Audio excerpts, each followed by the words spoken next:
Voilà, nous continuons notre randonnée matinale avec 50 bonjours. Après escale sous les nets, il y a d'autres rubriques, mais on va recevoir un invité. Avec lui, on va parler de l'entrepreneuriat boosté, l'entrepreneuriat de jeunes. Lui, c'est un initiateur de plusieurs projets. On va essayer d'analyser quels sont les projets qu'il a réalisés dans sa vie. Lui, c'est M. Danny Kabea. Bienvenue. Merci, M. Jean-David. Vous vous portez bien? Très bien, merci. Très bien. Et la santé ce matin? Oui, je me suis bien réveillé par la grâce de Dieu. Et Dieu a permis que je puisse arriver dans votre bureau facilement, sans embouteillage. Sans embouteillage. Ouais.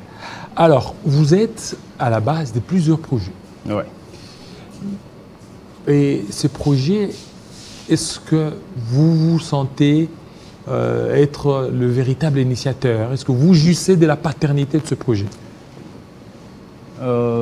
S'il faudrait parler en tant que concepteur, je dirais oui. Mais s'il faudrait parler en termes de jouissance, de bénéfices récoltés ou encore récoltés par ces projets-là, je dirais non. Pourquoi? Parce que, en fait, ce qui est vrai, il est d'abord difficile de trouver des partenaires ici dans notre pays. Quoique un projet peut être convaincant, mais malheureusement, il arrive aussi de fois qu'un projet, quoi qu'il soit convaincant, vous puissiez vous retrouver devant... malheureusement, c'est un souci qui n'arrive seulement pas avec les entreprises privées, mais même les institutions publiques. Donc, vous pouvez vous retrouver devant d'eux comme ça, vous déposez un projet, proposez un partenariat, mais quelques jours après, quelques mois après, vous les entendez marcher avec votre projet sans vous.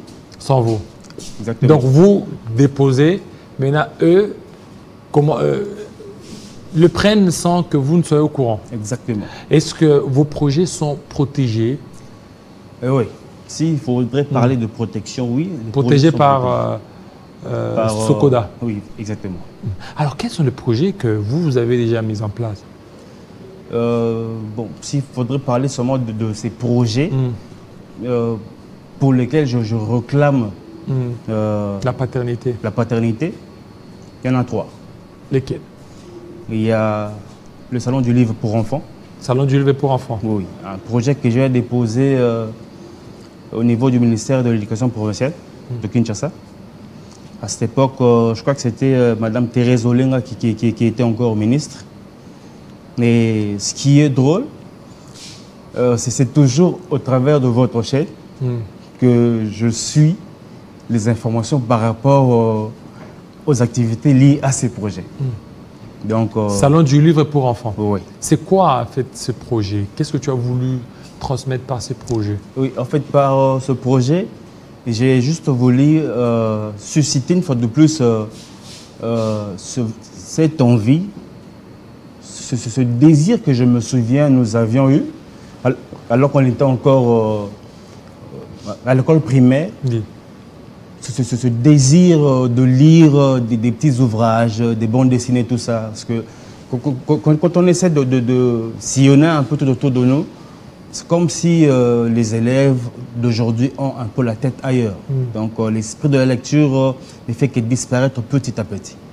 Et le souci de ce projet, c'était un peu pour essayer de réveiller ce désir au sein de nos élèves. Alors, comment c'est arrivé au ministère provincial de Kinshasa? C'est parce que je suis parti les chercher. Je les ai chercher. Exactement. Tu as déposé? Oui, d'ailleurs, je n'ai seulement pas déposé chez eux. Et j'avais aussi déposé auprès de l'EPST. Voilà. À l'époque, c'était toujours Tony Mwaba? Non, à l'époque, c'était... C'était... non, avant Tony Mwaba? Avant Tony Mwaba, exactement. Avant Tony Mwaba. Vers 2019, je crois. Ok. Et quand vous aviez déposé, aucune suite? Au niveau de l'EPST, il n'y avait aucune suite. Mais seulement... Alors, au niveau de la ville de Kinshasa? Là, il y a une suite. La suite était juste le fait de les voir consommer l'œuvre. Est-ce que vous ne les avez pas attaqué en justice? Non, je n'ai pas attaqué en justice. Ce que j'ai fait, c'est seulement leur écrire. J'ai écrit, j'ai réécrit, et même jusqu'à présent, je continue à écrire. Quand tu as écrit, qu'est-ce qu'ils ont dit? Mes lettres, elles sont restées mortes, donc il n'y a eu qu'une suite. Alors il faut que l'État congolais, que les services compétents suivent de très près ce dossier. Alors, autre chose, autre projet, à part livre pour enfants, il y a quoi? À part le livre pour enfants, il y a aussi le salon du tourisme. Salon du tourisme? Oui. Le salon du tourisme, celui-là, je l'avais déposé une fois de plus au niveau de l'hôtel des villes. Toujours? Oui. Là, c'était quand? En 2019. 2019, donc vous avez déposé deux sujets, deux projets. 2017, le salon du livre pour enfants, et 2019, le salon du tourisme. Toujours au ministère de... Le même ministère ou un autre ministère? Non, dans deux ministères différents. Deux ministères différents. Le tourisme... Et comment vous avez déposé, sachant que le premier document, quand vous avez déposé, vous n'avez pas eu gain de cause, mais vous êtes allé quand même déposer. Vous aviez confiance en eux? Bon, en fait, déjà, on se considère comme enfant en face de l'État. Donc, je crois en leur bonne volonté de bien faire les choses. Et c'est pourquoi j'étais retourné vers eux, parce que déjà, ces genres de projets, il est difficile d'aller contacter une entreprise pour cela. Donc, ce qui a fait que je puisse retourner que vers eux. Et maintenant, les salons du tourisme, oui. Et cette fois-là, c'était quoi les méandres? Vous êtes allé déposer, vous aviez encore vu être exploité? Et une fois de plus, la démarche était la même, mais seulement, je reconnais que par rapport à celui-là, à ce projet-là, j'ai reçu une lettre du ministère provincial du tourisme qu'ils avaient apprécié le projet et qu'il fallait qu'on se rencontre pour en discuter. Alors que j'étais en train d'attendre qu'ils fixent le jour de la rencontre, tout ça, c'est alors que j'apprendrai encore à la télévision que j'étais déjà en train d'exploiter le projet. D'exploiter le projet? Oui. Et vous avez la lettre, là? Oui, je les ai avec moi. Des lettres? Oui, je les ai avec moi. C'est juste peut-être de votre bureau. OK. Oui. Et vous avez... Et quand vous voyez votre projet ou vos projets être exploités à la télévision sans vous, vous vous sentez comment? Premièrement, c'est un sentiment de satisfaction. Parce que je me dis que... Satisfaction? Oui, sans vous? OK. Premièrement, parce que là, je me dis que s'ils ont pu exploiter le projet, donc ils ont aimé. Donc j'ai bien fait les choses. C'est celui-là. Et deuxièmement, c'est celui de déception. Parce qu'en fait, on dit que nous devons tous, n'est-ce pas, mettre une pierre dans la construction de l'État. Parce qu'au lieu que nous puissions toujours être là pour attendre que l'État puisse faire quelque chose pour nous, nous devons aussi chercher notre part pour faire avancer les choses. Alors, normalement, je devais être soutenu, accompagné même. Mais je me retrouve là, être comme dépouillé, parce que certainement, ceux-là qui se sont accaparés de ces projets, ils ont bénéficié de cela. C'est la sueur de votre travail. Exactement. Vous devrez vous bénéficier. Et déjà là, il y a le temps, il y a l'énergie, il y a les sommeils, tout ça. Et là, on reste à côté, on s'appauvrit. Et eux, ils s'enrichissent. Donc c'est un sentiment de déception, d'injustice. Alors le troisième projet, c'est lequel? Le troisième projet, c'est celui de la carte numérique pour de laisser passer pour Brazzaville. Laisser passer. Oui. Est-ce que ça aussi, ça a été utilisé? Cela, il a aussi été reçu le projet. Là, vous avez déposé auprès de qui? Toujours en fait, à l'hôtel de ville. D'ailleurs, par rapport à ce projet-là, il est vraiment très juste que je puisse déposer la hôtel de ville. Donc voilà. Hôtel de ville à quel ministère? Là, j'ai déposé directement au gouverneur, au bureau du gouverneur. Donc quand vous déposez, vous ne demandez rien en retour? Je ne demande rien en retour. Je ne peux rien demander en retour. Donc ce que moi je demanderai en retour, c'est si ça fait que le projet est apprécié. C'est alors que après des contacts, après des discussions, quand on saura tous chercher comment se retrouver par rapport au projet. Alors maintenant, vous demandez quoi? Qu'on vous rémunère, c'est ça? C'est de votre droit. Exactement. Et est-ce que vous n'avez pas saisi les instances judiciaires? Pourquoi? Je n'ai pas saisi jusqu'à présent. Je ne sais pas si je dois aussi les qualifier les instances judiciaires. Quand j'ai vu que toutes les séries de mes lettres au niveau de l'hôtel de ville ne recevaient aucune suite, j'avais pensé aller au niveau de la présidence de l'Assemblée provinciale. Donc, là, au début, je pensais que ça pouvait marcher parce que aussitôt que j'avais remis les lettres, quelques jours après, ils m'avaient convoqué pour me remettre des accusés de réception. Qui ça? Au niveau de l'Assemblée provinciale. Alors bon, ce sont ces accusés de réception qui m'avaient un tout petit peu rassuré. Certainement, mes lettres ont été reçues, donc je peux m'attendre à une bonne suite. Et malheureusement, toujours rien. Toujours rien. Toujours rien.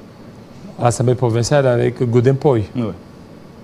Ok, ça c'est vraiment une très bonne chose pour Godempoy, mais pour vous, que l'État congolais, que d'autres structures attitrées puissent certainement intervenir. Et Sokoda?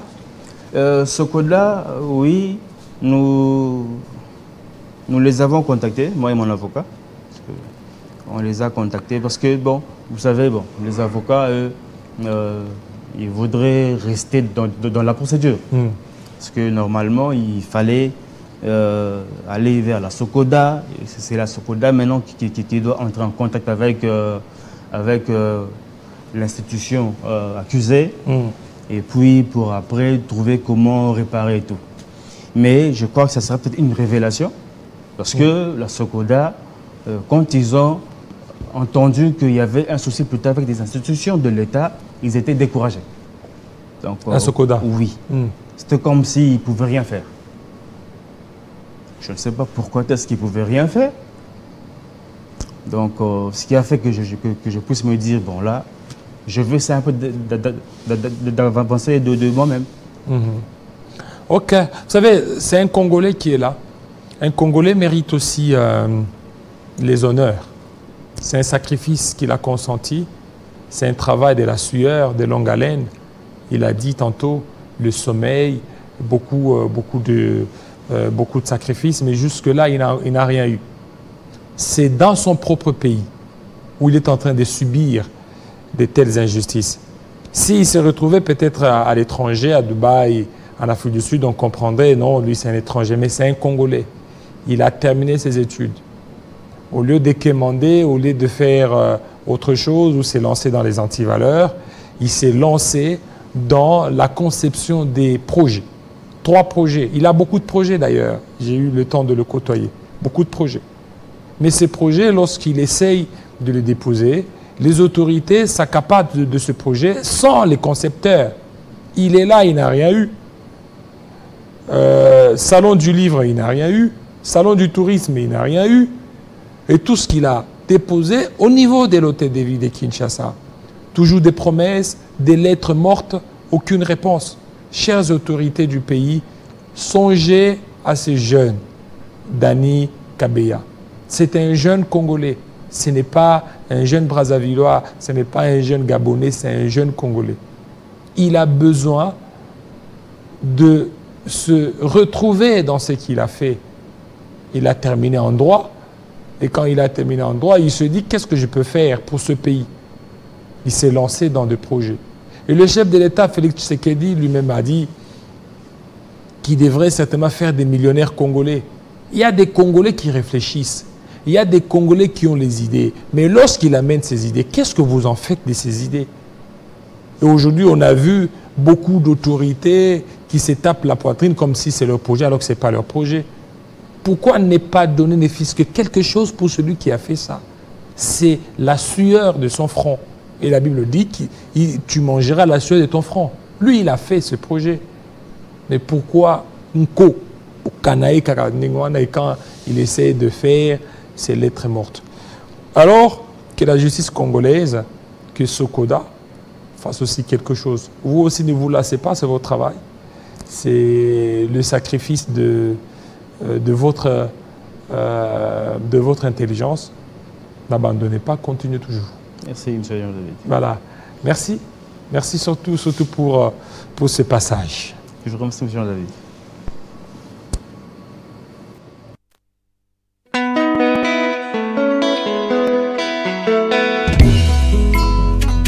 Ya lolo mutima le cœur yo moto tindaki ngai chimili tomela kampe les descendants du King Kester na revese bango zoto nanga mobima pa